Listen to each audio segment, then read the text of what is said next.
All right, good morning. It's John, and I'm back with a new video. And I'm going to try this on my laptop this time instead of with my phone. I'm going to do something a little different. Got a haircut and shaved, so I'm looking real spiffy today. Um, so what I did was I came up with I don't know if you guys can see that. We can get it real close. Kind of came up with a list of like from pre-approval to putting in an offer, like a whole list of from if you're my client all the way up to close, like when you get the keys or when you're giving the keys away and you're getting a bunch of cash for selling your house. Um, and it seems like there's a lot of stuff that's going on because there kind of is, but it's more simple than you may think.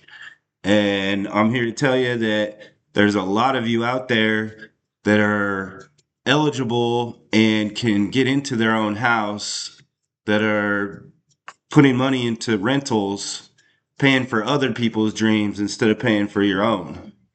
And because once you build that equity up, that is very useful, and you can use it or get a bigger house or sell it and then have cash to pay to do whatever you want with. Um, so that's what I'm going to be explaining to y'all today. So the first thing would be you'd be talking to me or a lender and getting pre-approved to see how much that you're going to be eligible for, to see how much you can afford on your house. And then after that, once you've gotten pre-approved and you know how much you're going to be able to afford, then you can go and start looking for what house you want.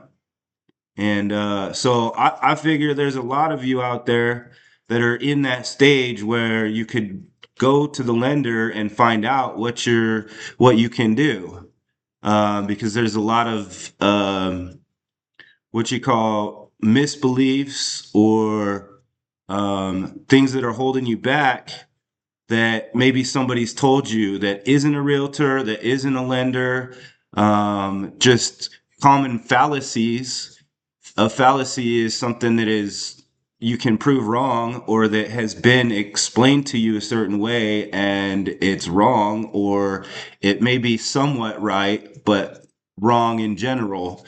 And I'm not here to tell you that people are wrong. I'm just saying that if you go and find out for yourself, then it's something that you can um, get into. Got to take action, got to find out. Not everybody's a professional. And so you want to always go and get the professional's opinion.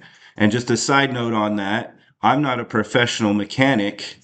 And just the other day, I have this leak that's going on with my coolant, and I had to contact a professional myself because I'm not a professional mechanic. And so they found the leak, and it's not going to be that big of a deal as I thought it was. So, in my opinion, seeking a professional's help and opinion is way more important than listening to somebody that just kind of knows, or, oh, I bought a house and I know, or I sold a house and I know. So, or they sold their personal house and they know. They don't necessarily know what you are going to be qualified for and what the loan limitations are, because there's loans where you can get into as no down payment. If you're a veteran, you can be on the VA possibly. And then there's the IHFA, which is an Idaho home loan. You can get into a house with a $500 down payment. And then there's also a rural development. So if you want to live in like Middleton or Cuna or Star, places like that, it could be a no down payment and have all your and most of your costs paid for up front. Um, so it's just getting past. some misbeliefs. And so once you get past that stage and you're pre-approved, you want to be able to put in the offer or accept the offer if you're selling. And once you're accepted or put the offer in, it's going to be at the title company where you can get the rest of that accomplished. So once you put that offer in, you're going to have some earnest money, which is going to be part of your down payment. And that's why I had this crossed out, because I am not perfect either. See right here. Down payment, final the actual down payment, besides just the earnest money. Earnest money is a small portion of the down payment that you put in, just to hold the space. That way the owner knows that you're serious about buying that property. And if you don't make the decision within a certain time period, they may be able to keep that earnest money. Or if they take another offer, you'd be able to get that earnest money back.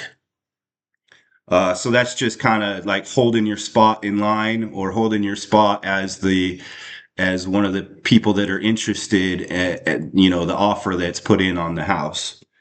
So once you get past the earnest money part of the down payment, then you're going to be doing making sure that the house is like the inspection is done by the appraiser, and then to get repairs done, or to put like to say that these things need to get taken care of before we move in, or it can get taken care of later.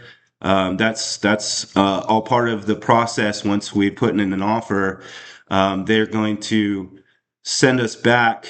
The appraiser is going to tell you what's wrong with that house, and then it'll be a back and forth in a matter of a week, where you're going to find out what the seller can do or what they can't do to make sure that your house is going to be livable, so that you can move in and you don't have like a hole in the roof, or like a hole in the floor, or a flood in the backyard, or like just anything. And then after we get that part taken care of, you're going to go to finalize the loan review, and then have closing day. And then that's the part where the keys are going to be transferred, and all the deposit, the final deposit on the house, if there is one, or if it's $500, it's the $500 down payment. And in the case if there is no down payment, then there won't be any costs associated necessarily, unless there's other things that need to get taken care of, like HOA, or other things that have already been paid by the seller for that year. So like taxes have to be so like if they're in the middle of the year, like part of the taxes have been paid, or part of the taxes haven't been paid. So that's kind of a give and take on the buyer and seller part. And that's part of the math equation that I get to do and we can sit down and do together. And so once we get all the closing costs done, we do the title transfers, you get the keys or you get the cash from selling your house. And then that's it. It's really not a complicated process like people are saying. It may seem a little daunting with some of the paperwork, but it can be simplified. And uh, contact professionals to find out what you're pre-approved for and what you can get into and what kind of down payment, because you just never know. Because I could explain some of those in detail, but that's going to take a little bit longer. So I wanted to keep this webinar about 10 minutes. So I'm right there at that. But if you have any questions or you want to contact my lender, I have a wholesale lender that can walk you through um, little questions about like your income and how much you make and how much you spend in car payments and credit card debts and stuff like that to see what you're actually qualified for. And then we can go start looking for a house for you, or we can get the house sold. So if you want to, if you're interested, leave a comment. Um, Say lender in the comments. Give me a like or a comment of any sort, and I'll get back to you. And have a great day. We'll see you.